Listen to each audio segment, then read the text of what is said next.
வெள்ளை வெளியேறு இருக்கக்கூடிய அரிசியிலிருந்து, வெள்ளை நிறத்தினுடைய பாலில் இருந்து, வெள்ளை கலர் உப்பில் இருந்து, வெள்ளை சர்க்கரையில இருந்து, வெள்ளை பிராய்லர் கோழியில இருந்து, வெள்ளை கலர் மைதா வரைக்கும் அத்தனையிலும் பிரச்சனை இருக்கிறது. கோதுமை மிகச்சிறந்த தானியம், நமக்கெல்லாம் தெரியும். கோதுமையில பல்வேறு நல்ல சத்துக்கள் இருக்கிறது. ஆனா அதே மைதாவாக மாத்துறதுக்கு எத்தனை அட்டூழியம் பண்றாங்க. அந்த கோதுமையை 8 மணி நேரம் குளோரினேட்டட் வாட்டர்ல ஊற வைக்கிறாங்க. அதுக்கப்புறம் பென்சைல் பெராக்சைடு நாமெல்லாம் வெள்ளச்சட்டை போடுறதுக்காக அந்த பஞ்சை மேலும் வெளுப்பாக்குவதற்காக பயன்படுத்தக்கூடிய ரசாயனத்தை தான் போட்டு அந்த கோதுமையை மேலும் வெளுப்பாக்குறாங்க. வெளுப்பாக்கி கடைசியில் அதை வெள்ளை வெளியேறுன்னு ஒரு மைதாவாக்குறாங்க. நண்பர்களே, கிட்டத்தட்ட 40% நல்ல பொருட்களை கோதுமையிலிருந்து விலக்கி குப்பையில போட்டுட்டு மீதி 60% அழுக்கு வெள்ளையை நமக்கு மைதாவாக படைக்கிறார்கள். இதெல்லாம் நான் சொல்றது சும்மா ஒரு வார்த்தைக்காக சொல்ற விஷயம் இல்லை. அத்தனையும் இணையத்தில் இருக்கிறது, அத்தனையும் அறிவியலில் பொதிந்து இருக்கிறது. முடிந்தவர்கள் போய் படித்து பாருங்கள். அந்த மைதா நமக்கு அவசியமா என்று.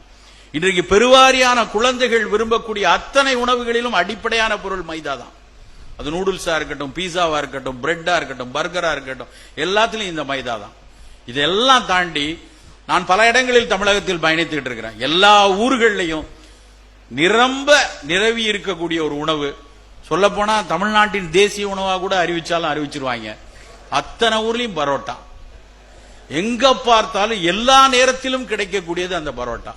அந்த பரோட்டாவுடைய அடிப்படை பொருள் இந்த வெள்ளை மைதா தான். இன்னொரு விஷயம் தெரிந்து கொள்ளுங்க, இத்தோடு நிறுத்தல. மைதாங்கிறது குளோரினேட்டட் வாட்டர்ல ஊற வச்சு வெளுக்க வச்சு மாவாக்குற பொருள் மட்டும் கிடையாது. அதை தாண்டி பரோட்டாவுக்காக இப்படி நீளமா இழுக்கணுமா, இல்ல ரொட்டிக்காக மேல உப்பணுமான்னு 2 காரணத்துக்காகவும் அதில் மைதா பொருளை மைதால பல்வேறு ரசாயன உப்புக்களை சேர்க்கிறாங்க. இப்படி சேர்க்கக்கூடிய ரசாயன உப்புக்கள் ஒவ்வொன்றும் உடம்புக்குள்ள போய் என்ன மாதிரியான பிரச்சனைகளை உண்டாக்கும்னு யாராலையும் சொல்ல முடியாது. அவ்வளவு பிரச்சனைகளை கொடுக்கக்கூடியது மைதா.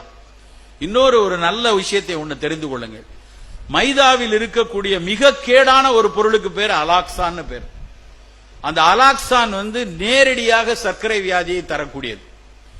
சர்க்கரை வியாதிக்கான ஆராய்ச்சிகள் பல இடங்கள்ல நடந்துகிட்டு இருக்கு.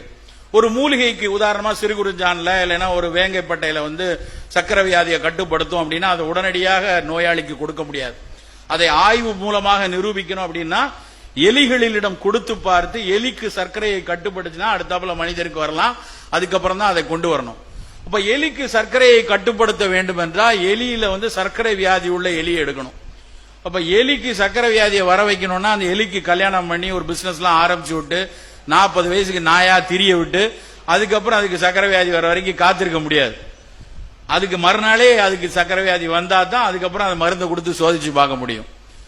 அப்படி மறுநாளே அதுக்கு சர்க்கரை வியாதி வர வேண்டும் என்றால் எலிக்கு ஒரு இன்ஜெக்ஷன் போடுவோம். அந்த இன்ஜெக்ஷன் பேரு அலாக்சான். அலாக்சான் இன்டியூஸ்டு டயபெட்டிஸ்ல உன்னோட ப்ராடக்ட் இப்படி வேலை செய்துங்கிறதா மருத்துவத்துறையில கேட்கக்கூடிய, மருந்து அறிவியல் துறையில் கேட்கக்கூடிய கேள்வி.